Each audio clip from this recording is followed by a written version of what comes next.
And so yun po mga kabayan at mayroon po kami tutulungan pong bago dito po sa Batangas.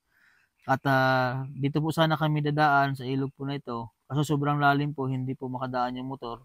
So ngayon po, ang gagawin po natin, maglalakad po tayo papunta sa kanila. Medyo malayo pa po. At baka po, ano dyan, maputik, sobrang lalim. Kaya yung bigas, nilagay po natin sa plastic. Tapos may dala po tayong konting grocery sa kanila. Ito na tayo dadaan eh. Baka malalim dyan. Ito po sa ilog. Ay, ito yung anak, yung ano yun. Ay, kaya kami. Ano pangalan mo? Ito ikaw. Di ba ikaw yung ano? Ikaw yung anak doon eh, yung pinuntahan ko? Ha? Oo. Tara, sabahin nyo. Ito po yung tutulungan ko. Oh. Ito yung anak niya, oh. Nakilala ko. Ano ginagawa mo dito sa ilog? Ha? Nagigib ka na saan yung tubig mo? Ha? Basa na tayo. Dahan-dahan ka na yan, baka madulas ka. Saan yung galon mo? Saan ni Boy? Saan? Ilagay mo ito, oh. Sa'yo ang isang mic. Nag-isa tayo. Oh.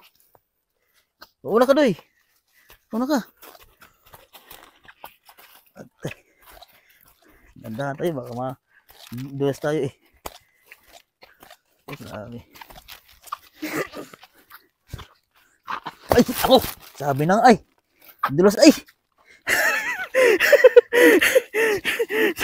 Sabi na ay!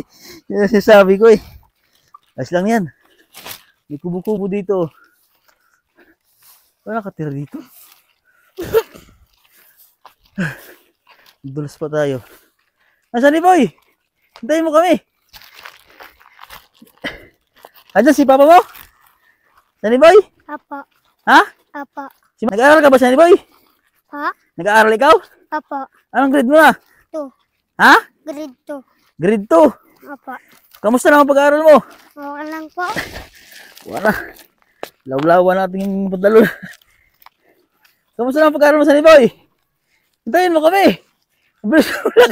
Ang bilis mo maglakad eh. Anong pangarap mo sa ni Boy? Bombero po. Ha? Bombero. Gusto mo maging bumbero. Yun ang pangarap mo. Malayo bang school dito sa inyo? Hindi po, malapit lang po. Malapit lang din. Pero dumadaan kayo pag tagputik. Ba't di ka pumasok ngayon? Walang pasok po. Bakit walang pasok? Pumunta po sila sa Laka. Ha? Yung mga teacher po namin, pumunta sa Laka. Malayo pa ang bahay nyo? Malayo pa? Hindi po.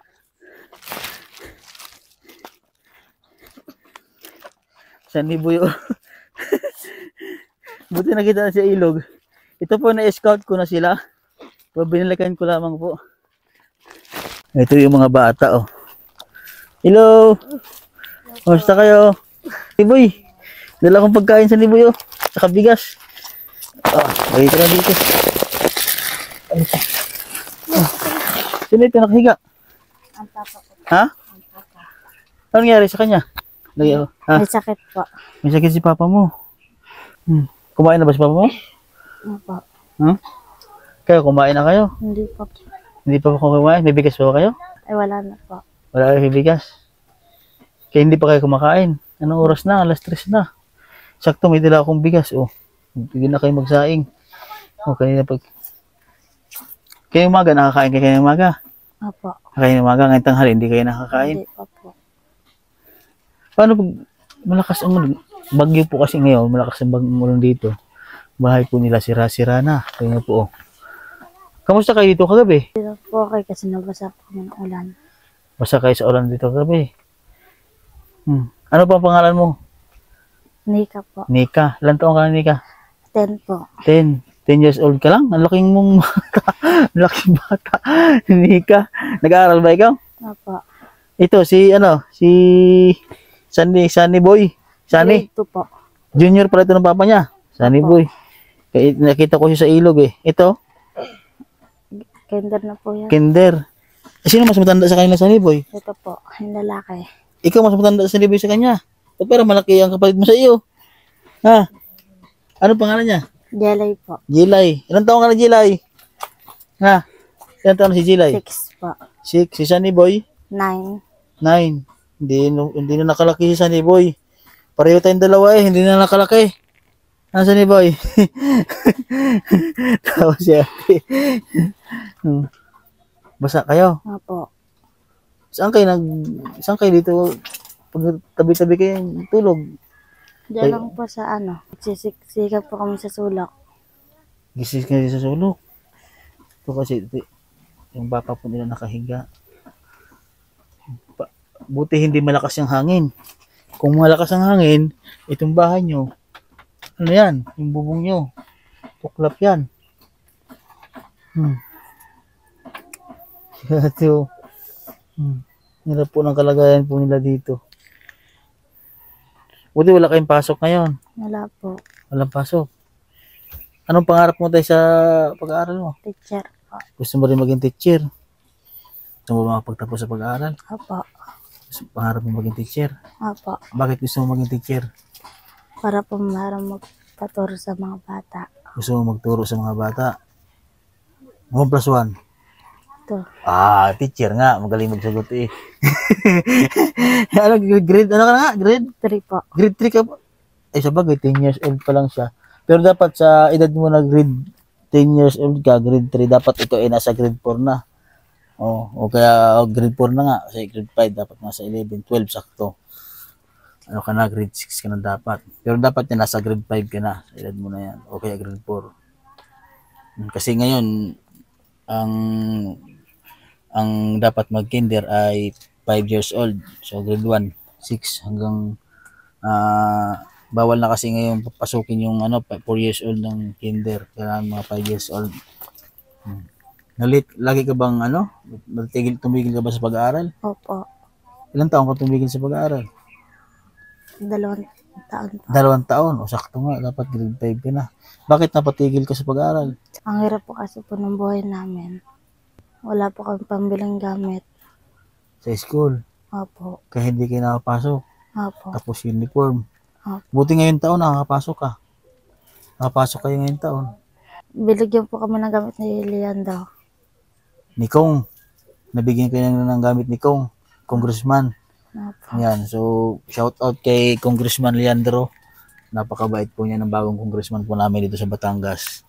Yan. So, katulad po nito ay 2 taon po daw siyang hindi nakapag-aral. So, ngayon po at siya po ay nag-start ulit mag-aral dahil nga nabigyan po ng mga gamit ng mga bata dito talaga. Tapos, lahat po dito sa amin ngayon.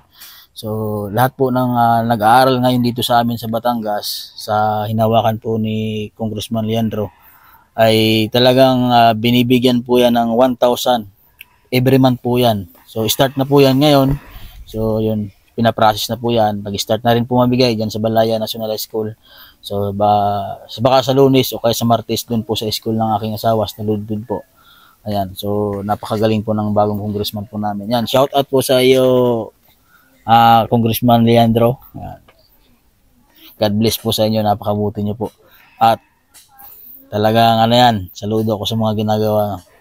Napakagaling. Talagang wala po siyang pinipili na mayaman o mahirap. Lahat, bigayan. Lahat ng mga nag-aaral ngayon, wala siyang pinili. Binigyan na lahat yon, mga gamit. Tago 1,000 pesos po bawat isa. So, ilang kayong nag-aaral ngayon? 3 lang. 3. E di mayroon kayong 3,000 monthly. Opo. Galing kay Congressman Leandro. Opo. Napakalaking tulong po yon. Ha? Oh. Nabigyan na ba kayo ng mga gamit dyan ngayon ulit? Hindi pa. Hindi pa. So, may parating pa yung mga gamit sa inyo. At mga bagong bag galing sa kanya. Tapos plus, mayroon pang 1,000 pesos. Ayan. So, maraming salamat po sa inyo, sir. At yun nga, siyempre, tayo naman po ay hindi naman po katulad po talaga nila na talagang ganun yung sa atin po, ang ating programa po, ang bilang charity vlogger po, pagpili po talaga sa sobrang walang-wala sa mga talagang indigent. Katulad po ito ng ating mga nahanap. Ayan. Katulad po sa naman? Yan, katulad po sa pamilya ni Ate Laika. So nakita ko po sila dito, yung nag-i-scout po ako, na bigyan ko po sila, napuntahan ko po sila dito, at ngayon po, tutulungan na po natin. And may dala po tayong bigas at mga grocery para sa inyo, Ate Laika. Anong may kailangan ka ba sa school? Ano pong kailangan sa school? Yung mga uniform po. Wala ka pang uniform. Wala pa po. Gamit pa lang. So aral kayo mabuti ha. Kasi yun, monthly na yung magkakaroon kayo ng 1,000. Siyempre sa gobyerno rin po yun. Kasi galing din po yun sa mga taong nagbabayad ng tax. Tulad po namin. So yun. Aral kayo mabuti para tuloy-tuloy yung pagsustento at siyempre yung pangarap nyo rin. Number 1 doon yung pangarap mo. Kapag tapos pag-aral maging teacher. Like ka ha. Pwede na kayo magsaing. At hindi pa pala kayo kumakain. Ayan. And sa yun po, sa mga nais magbigay po ng tulong po kay Jilay at kay Sunny Boy at kay Laika. Ayan. So, mag-message lang kayo sa aking Facebook page, Mastering Rin Channel po. At any amount po na inyo mabigay para po sa kanila, may Gcash din po ako. Ay malaking tulong po yun sa pangangailangan nila. Baka mabilhan din po natin sila ng bubong, yero, para hindi na po tumulo yung kanilang bahay. Ayan. Sa mga nais magbigay po ng tulong sa kanila, ayan. Message lang po kayo sa aking Facebook page. Ayan. Sana po ay kahit pa paano ay malagyan po natin na maayos yung bubong ang kanilang bahay. Ano? Ayos ba? Pahayag ba kayo? Opo. Opo. Gusto niyo magkaroon ng maayos na bubong ang bahay niyo? Opo. So ito naman ay ito sariling lupa ng pamutin, hindi. Pinapatayo lang kayo, pinapatirik lang kayo dito. Sige. Ayan. So yun po mga kabayan, dito lang po aking vlog at huwag niyo po kalimutang i-like and share. At maraming salamat po sa inyo, sa ating mga sponsor. Kay Ma'am Mimi po na nagpaabot po ng bigas at pang-grocery po sa mga bata. Maraming salamat po sa inyo. God bless po. Ayan, bye-bye.